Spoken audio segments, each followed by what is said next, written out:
Everybody showed up today. Let's get back to work.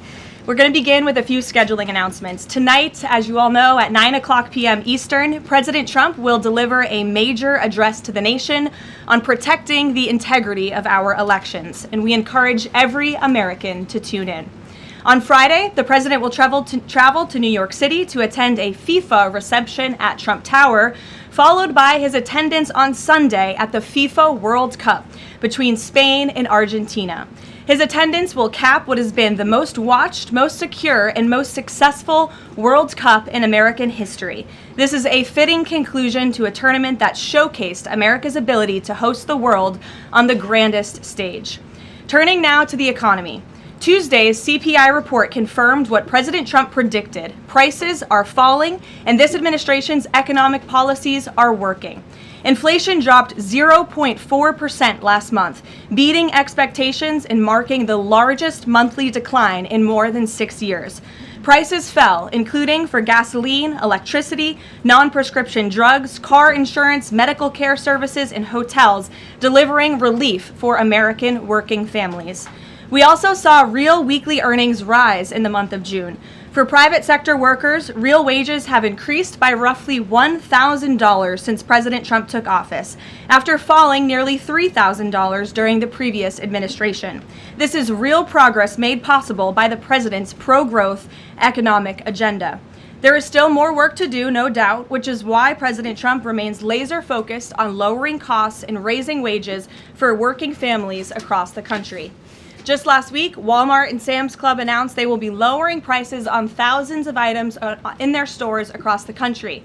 Shoppers can expect meaningful savings on groceries, household essentials, outdoor living products, toys, apparel, and other everyday staples. As President Trump said, Walmart answered his call and stepped up in a big way, and we commend them for that. We hope other major retailers will follow the lead of this patriotic American company. While we're on the subject of helping working families get ahead, I want to remind everyone that the Trump accounts are now officially live.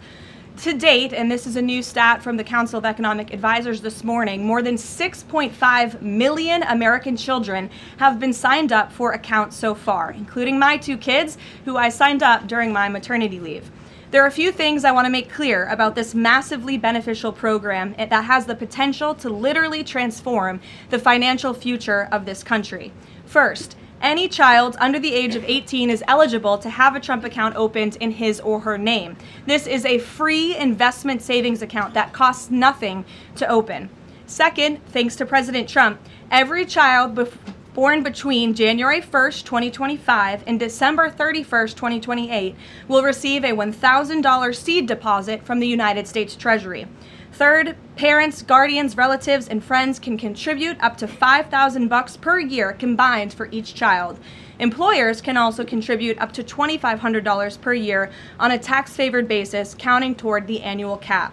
The president believes there is no better investment than in America's children.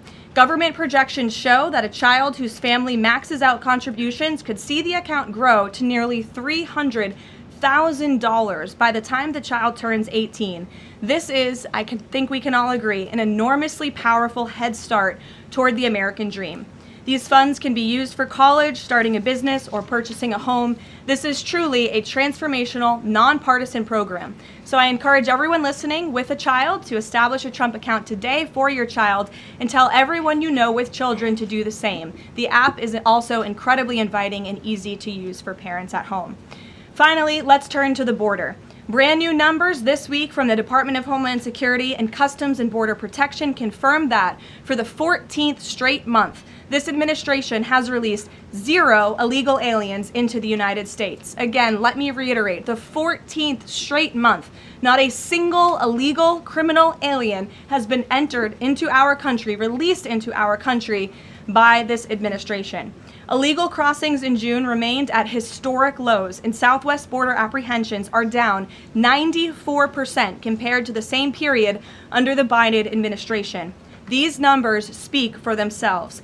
Thanks to President Trump's strong leadership and unwavering commitment to law enforcement, America has the most secure border we have ever had in our nation's history. The administration continues working to reverse the previous influx of millions of illegal aliens into our country by the Biden administration, and our law enforcement professionals, God bless them, are arresting criminal illegal aliens across the country, including those convicted of the most heinous and violent crimes. This past weekend alone, ICE arrested a Mexican national and gang member convicted of second-degree murder in California, a Dominican national convicted of aggravated manslaughter in New Jersey, a Saudi national convicted of indecent liberties with a child in North Carolina, a Mexican national convicted of continuous sexual abuse of a child in California, a Nicaraguan national convicted of second-degree child molestation in Rhode Island, and a Mexican national convicted of lewd acts with a child under 14 with force in California. These are egregious crimes, and again, I think we can all agree that none of you would want these individuals living in your communities, and you have this administration to thank that they are on their way back home. The American people delivered a decisive mandate to arrest and deport these dangerous criminals, and President Trump is wholeheartedly committed to delivering on that mandate every day. He will never waver in his duty to defend our homeland and protect the American people, and he has proven without a shadow of doubt that the chaos and the lawlessness that we saw every single day at the border and across our country under the Biden administration was a choice, and it is a choice this president has chosen not to make. While this work is far from finished, the border is secure and deportations will continue. With that, I'll take your questions today. I look forward to doing so. I know there's a lot of news. We have two people in our new media seats today, Rachel Bade and Ben Black. Rachel, why don't you kick us off? Ben will give you a question, and then we'll get to the rest of all of you. Thanks, Rachel. Thanks, Karoline. Welcome back to the briefing room, and congrats on your baby. Thank you. Two questions, Sure. if I may. The first one, a fun one for your first day back. You now have two babies under 2 years old. I do. As someone who has a 4-year-old, I can only imagine how little you are sleeping right now. What is your one tip or secret to women who want to have it all, the kids and the hard charging career? Well, thanks for the question, Rachel, and it is really good to be back with all of you. I don't think there is a secret. You just have to show up every day and keep going, and it really does take a village. Take the opportunity to shout out to my husband, who's home with our babies right now. I look forward to returning home later to be with them, but it's challenging. But for me, I view this as more than a job. I view this as public service on behalf of a president who I firmly believe in everything this administration is doing and really creating a better country for my children and their future, and I'm very grateful for that. Blessed to both be working in this job, but also to have two beautiful babies at home. And as you know, Rachel, and any mom in this room knows, there's nothing better than being a mother. So thanks for the question. Babies are the best. Okay, a question about tonight. There are a lot of Republicans in this town who very much support the SAVE Act and want to make sure, our elections are upheld, election integrity, top priority for them. But some of them are concerned that tonight's primetime address might focus on, elections of the past, relitigating them rather than voter concerns of today. I'm wondering, can you tell us if the president tonight is going to talk about the economy? You just talked a lot about the economy and what we're seeing there. And what does the White House say to Republicans who are worried that election issues like this could actually turn off swing voters? Well, a few things. I would encourage everyone to tune in tonight. I've seen a lot of reporting and frankly misreporting about what the president will say. I think the American people will be relieved to hear what they are hearing from the President of the United States and his commitment to transparency and the focus on the integrity of our elections tonight. I think all Republicans and Democrats should recognize this should be a nonpartisan issue. If we don't have safe and secure elections in our country, we cannot have a country. It is a vital part of our democracy, of our constitutional republic. The president will be speaking about that tonight. And in addition, at the very same time, of course, he is working on all of these economic issues that the American people have at home. I just read to you the latest inflation numbers are looking good, the best report in 6 years. The president, Republicans and Democrats and all Americans have this president to thank for the largest tax cuts in American history, which every Democrat on Capitol Hill voted against. You have this president to thank for the Trump accounts for our children and securing the future of the American dream. So this president is doing a lot, but obviously safe and secure elections are a true tenet of our constitutional republic, and the president will be speaking about that tonight. Thank you. And Ben, please. Hey, so I'm from England. I've been following the World Cup all around, absolutely loving it. Unfortunately, we got knocked out last night, so I'd love to I'm ask a sorry for favour. the loss. I'll skip over that. Tough day for you today. Yeah, it's all good though. But I want to know, so all these football fans coming to America, absolutely having a great time. I've had an amazing time. What do you want these football fans to take away from their time in America? Sure. Well, I'm so glad you enjoyed your experience here in our country, and sorry for the loss. We look forward to the final match on Sunday, and I know the president looks forward to attending, but I think the world saw that this president and this country is able to put on the greatest show in sports in the world. And we are a kind people, we are hardworking people, and we have the best country on the planet. And I know I've loved seeing the videos from foreigners from around the world who have traveled to the United States and have been quite surprised about how lovely and enjoyable the United States is. I don't think we get enough credit from the international media around the world, but we encourage everyone to come and experience America for themselves. So thanks for being here. Absolutely. And safe travels home. You're welcome. Karoline. Garrett, Caroline, welcome back. good to see you. Likewise. To the degree that this speech tonight is about elections past, not elections upcoming, the 2020 election has had dozens of recounts, lawsuits, audits. 2024 election widely believed to be safe and secure. There's not really any question about that. A lot of people look at Because this. it was too big to rig. Well, I think a lot of people look at this There's a and massive wonder, amount of votes for this president. That's why he's in the Oval Office right now. No one disputes that. And there were a significant amount of votes for Joe Biden, who won in 2020. I mean, I think the question is, why is the president unable to let this go? Well, first of all, Garrett, I think part of the problem is that the media has refused to acknowledge that tens of millions of Americans across the country share the concerns of this president about the sanctity of our elections. And your premise of your question, you're jumping ahead to a conclusion in this speech before even hearing it yourself. I think that everyone should tune in tonight, including the people in this room, and you should report on the president's speech and the findings that he is going to reveal in this speech with a little bit of honesty and a little bit of integrity, because it will shock you if you have an honest eye listening to the president tonight, and everything he is saying will be backed by facts and by evidence that will be provided this evening. And again, Garrett, I think all Americans, Democrat, Republican, should agree that we are the greatest country in the history of the world. We should have the safest and most secure elections in the history of the world. And what the president will be speaking about tonight will show you that perhaps that is not the case, and we need to make some adjustments moving forward, including the Save America Act, as Rachel pointed out, is a key legislative priority for this president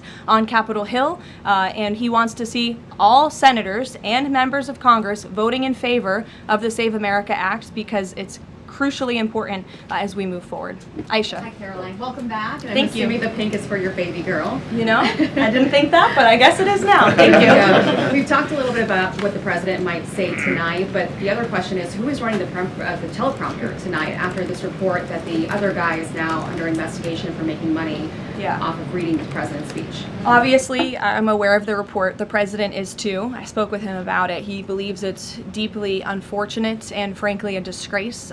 And the individual that was cited in that report is complying with the CFTC, but has been put on paid administrative leave. So there will be a teleprompter operator tonight, of course, but it will not be the one, unfortunately, in that story. One more on Iran.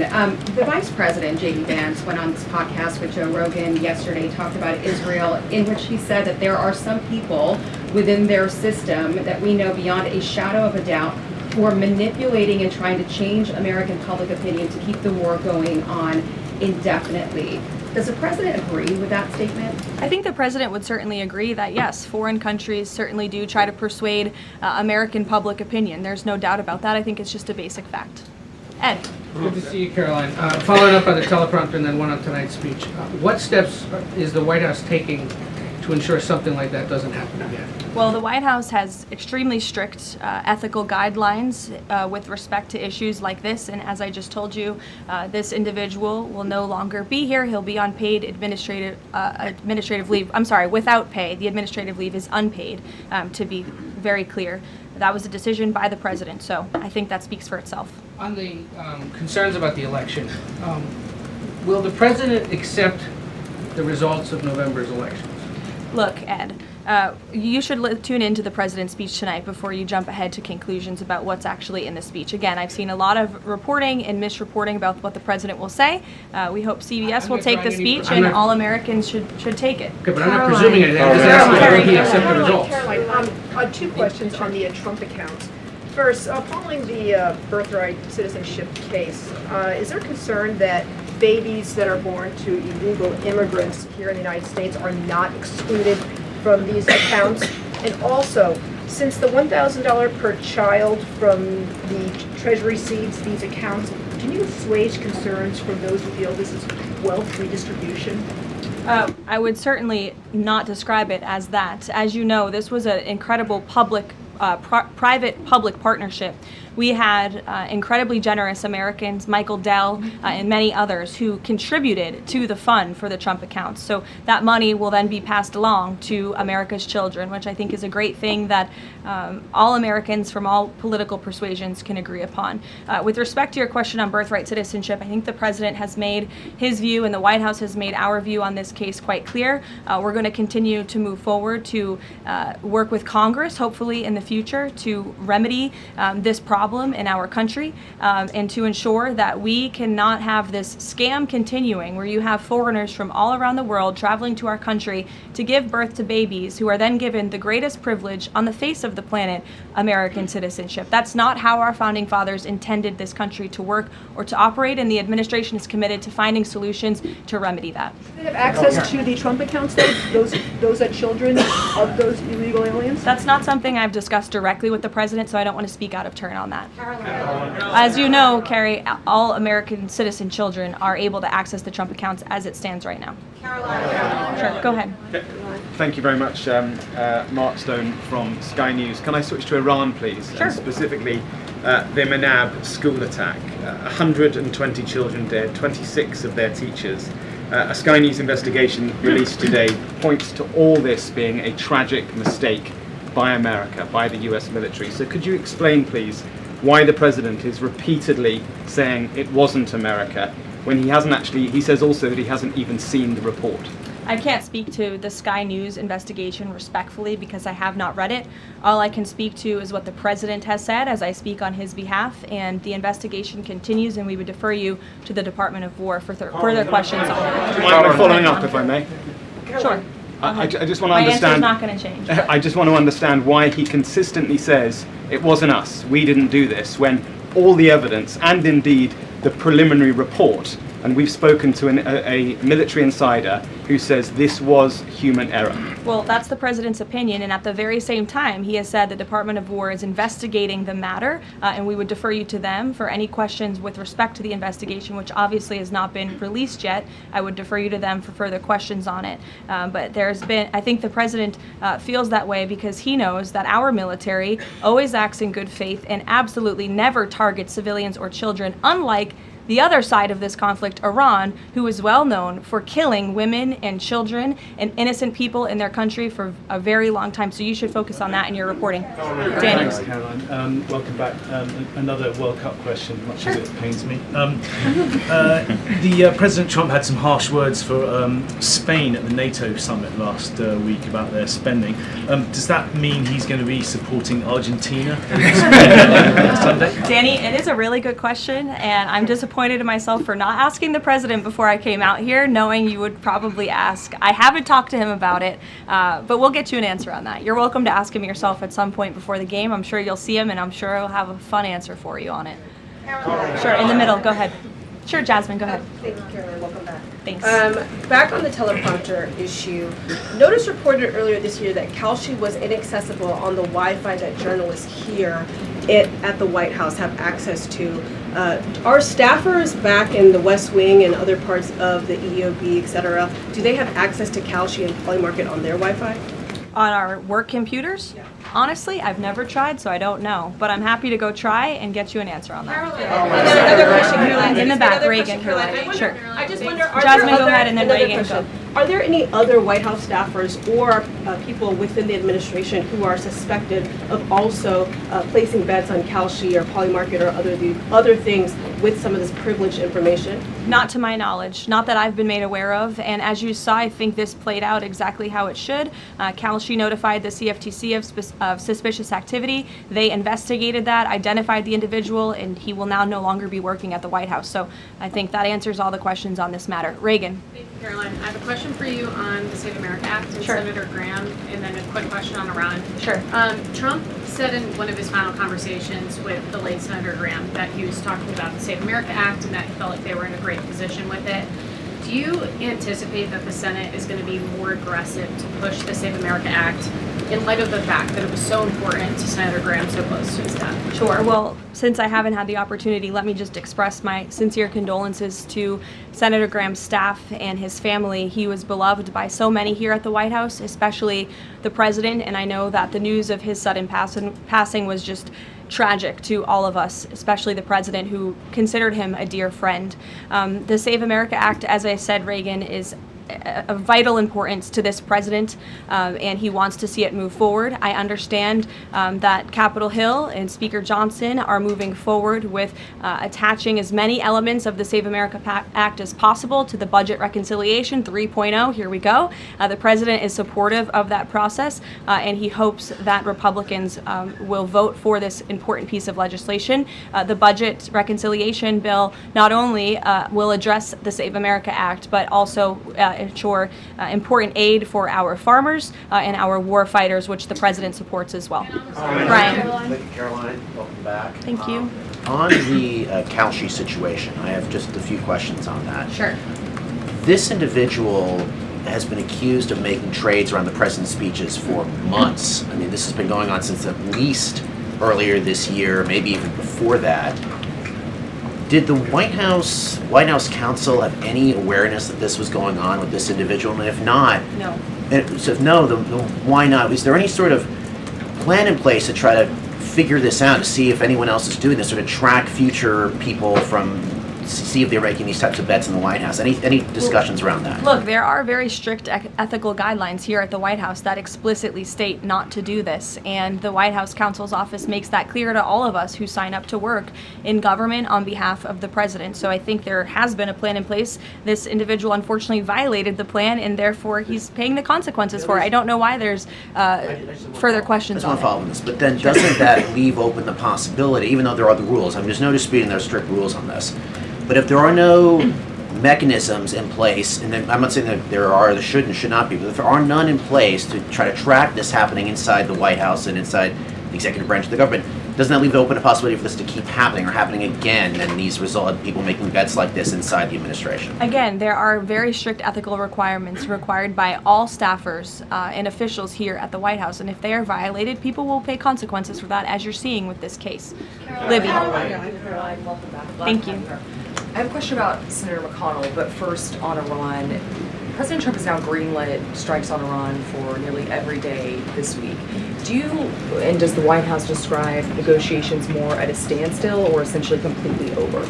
Well, I've spoken with the president about this as recently as an hour ago. Iran very much continues to talk to the United States of America and express that they want to make a deal with us because they are suffering devastating blows on behalf of our United States military. The reason, and this is important for the American people to understand, the reason for the recent strikes over the course of the last several days is because Iran violated the Memorandum of Understanding that we struck with them. Specifically, in the Memorandum of Understanding that they signed, they were not to fire on commercial vessels moving through the Strait of Hormuz. And unfortunately, they have made the tragic decision for them to do that. And President Trump is not going to sit by and allow these active acts of terrorism to take place in the Strait without ensuring Iran pays consequences for that, and that's what we are witnessing right now. Spoke to him about this within the last hour. I mean, does he essentially seem fed up with these negotiations? And can you explain why the American people should think that a deal with Iran would even be worthwhile at this point, given the fact that they broke it already? Well, look at how bad they are behaving. It just proves the president's initial point for launching Operation Epic Fury in the first place. Iran can never obtain a nuclear weapon. That's why he launched Operation Epic Fury. They have suffered devastating blows to their military and their economy as a result. The president is always open and willing to diplomacy. He is the peace through strength president after all. After Operation Epic Fury, the conclusion of it, we did move forward into a diplomatic phase, if you will. But unfortunately, Iran has since violated that. They have expressed they still want to make a deal to the president. We're talking to them, but again, and the president is not going to allow them to fire on ships in the Strait without paying a consequence for that. And I think just one more point, I think throughout this entire endeavor, the president has proved not just to Iran, but to the entire world that we can hit Iran anytime, anywhere, any place, and their ability to defend themselves has been essentially wiped out because of this president and Operation Epic Fury in the first place. Sure. Lena, go ahead. Thank you so much. Welcome back. Thank you. 2 questions for you. If I can read 2 comments, one made by President Trump and one made by the Vice President on Iran. President Trump recently said, as far as I'm concerned, it's just a waste of time dealing with them. They're liars. There's something wrong with them. They are cuckoo. They are scum, sick people, vicious, violent people. And then Vice President Vance went on Joe Rogan last night and he said, I'm very frustrated by the Americans and frankly by people in other countries who say you cannot negotiate with the Iranians. So your response to these contradictions, because I think you can understand how that's confusing for Americans with this mixed messaging. And then second question for you, at least 6 Americans are still detained in Iran. Mm-hmm. Will President Trump make this conditional, a point of condition in continuing these conversations with the country as well as political prisoners and also people that are still being executed in Iran to this day? Sure. To your second question, I'll never create a red line or a condition on behalf of the president without his blessing. I haven't heard him say that, but obviously ensuring the return of Americans wrongfully detained or held hostage all over this world remains a priority for him, and he has done so in a tremendous way over the course of the last year and a half. Americans from all over the world have returned home thanks to this president and the efforts of his national security team. To your first question about the comments between the president and the vice president, respectfully, I do think you're taking comments from different times throughout this conflict and kind of asking me if these are contradictory of each other. I can tell you the president and vice president are on the exact same page about where we are right now in this conflict. And the fact that you do see elements of what's remaining in the Iranian regime that are more willing to make a deal, and then other elements who are not so maybe willing to make a deal, shows that Operation Epic Fury was incredibly effective because we neutered their ability to communicate with one another, and they are a fragmented system. They are not the once very strong, powerful terrorist state that they were before this operation, which was one of the ultimate goals. So we'll continue to work through the process, and as I said, the president will hold them accountable when they turn their back on the words that they state to the United States, but he is always open to diplomacy at the very same time. Thank you, Caroline. Sure. Regarding the president's speech tonight, he's been in office over 540 days now. If what he says is tonight is backed up by evidence, why hasn't anyone been charged? Well, he hasn't revealed it yet. He hasn't declassified the documents yet, and you will see what he says tonight, and then we'll move forward appropriately from there. Tonight from the Justice Department? I don't speak on behalf of the Justice Department, Caitlin, you know that. Rachel. By evidence, will there be charges? You'll have to ask the Justice Department. I don't charge people. I just speak on behalf of the president. Rachel. Thanks, Caroline. Welcome back. Just a point of clarification really quick. On the staffer who is accused of profiting off of the president's speeches, you said he'll no longer be working here. Is he on administrative leave or is he going to be fired after that's over? He's on unpaid administrative leave right now. Okay. And just to follow up on the president's speech tonight, I mean, we've been talking to a lot of Republicans over on Capitol Hill. They have said that focusing on the economy is the right way to go ahead of the midterm elections. They believe that's what voters care most about. What does the president say to Republicans who think that focusing on the 2020 election, election integrity, all of these issues right now is not the right approach so close to the election? Well, again, you guys have not heard the speech yet, so I would digress with the criticism until you actually hear what the president is going to say and what he's going to say when he addresses the American public. I would also add again that the administration and especially this president are able to walk and chew gum at the same time and tackle a number of issues on a number of different subjects every single day. We see that president do that working around the clock on foreign policy, on domestic policy, all of the time. You all report on it, you have to keep up with it, so I think you can agree with me on that point. And I would also add the president will continue to be traveling all around the country to talk about the economy. We were just in Pennsylvania a couple weeks ago touring a Mack truck facility, which has been greatly strengthened and enriched because of this president's economic policies over the last year and a half, and he loves doing that and he will continue to do so. Jennifer, go ahead. We have seen with the increased community strikes a real decrease in commercial traffic through the Strait of Hormuz.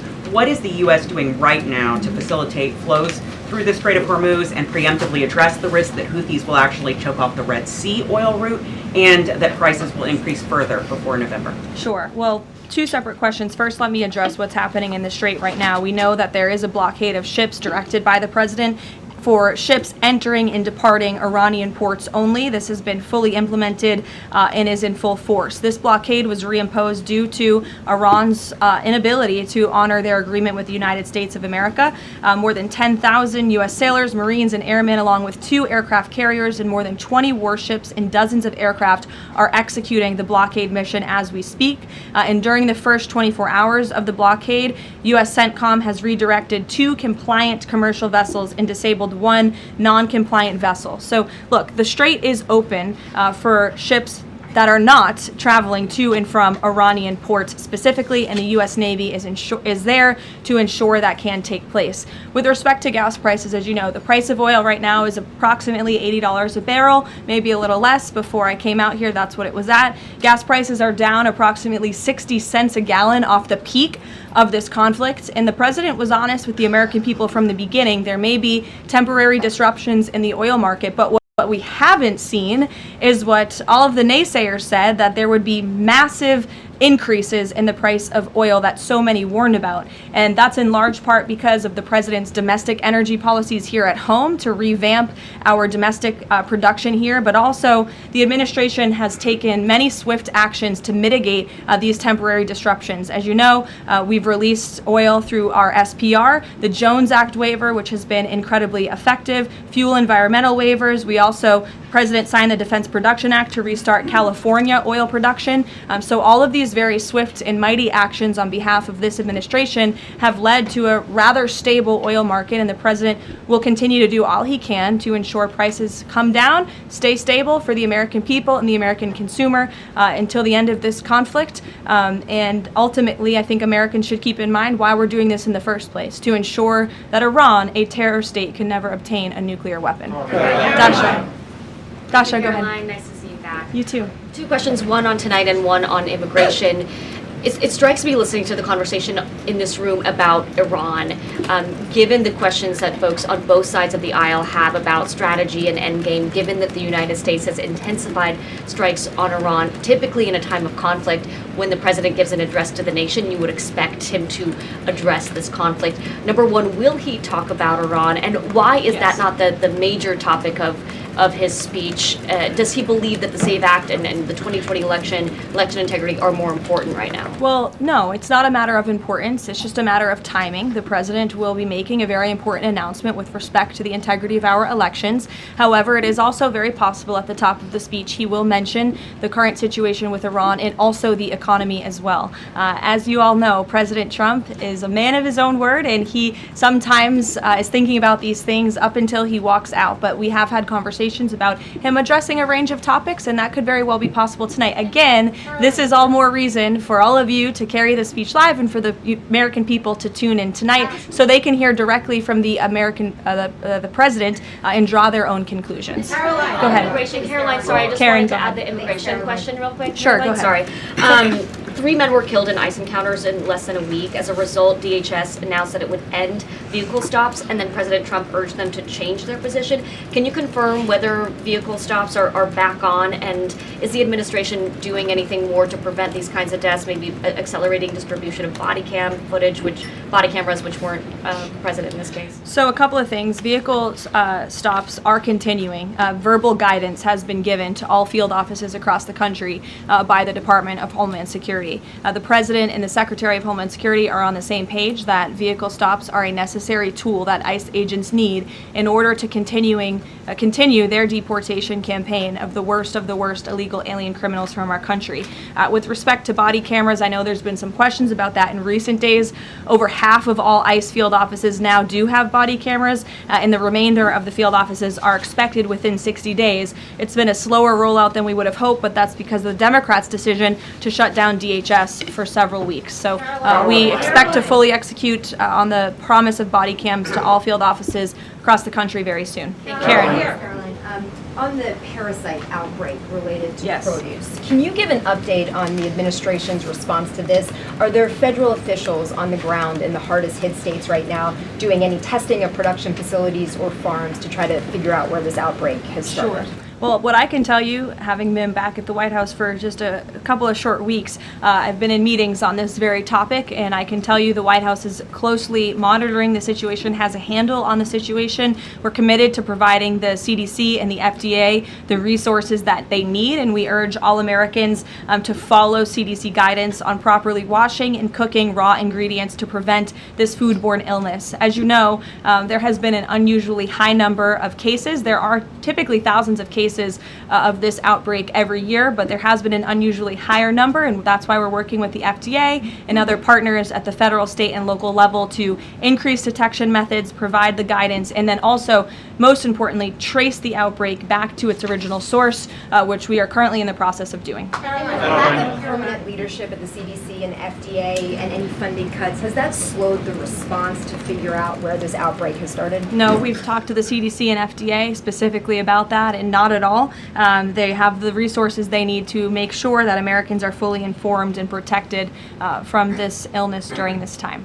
Caroline, please. Caroline, welcome back. Thanks. Last year, the administration signed a critical minerals deal, mining deal with Kazakhstan for a little-known U.S. company. It was an agreement that President Trump and Howard Lutnick got tentative approval for with Kazakhstan's president in September. 6 days before the deal was signed, which was in November, the president's older sons with other partners took a 20% investment in a company related to the deal.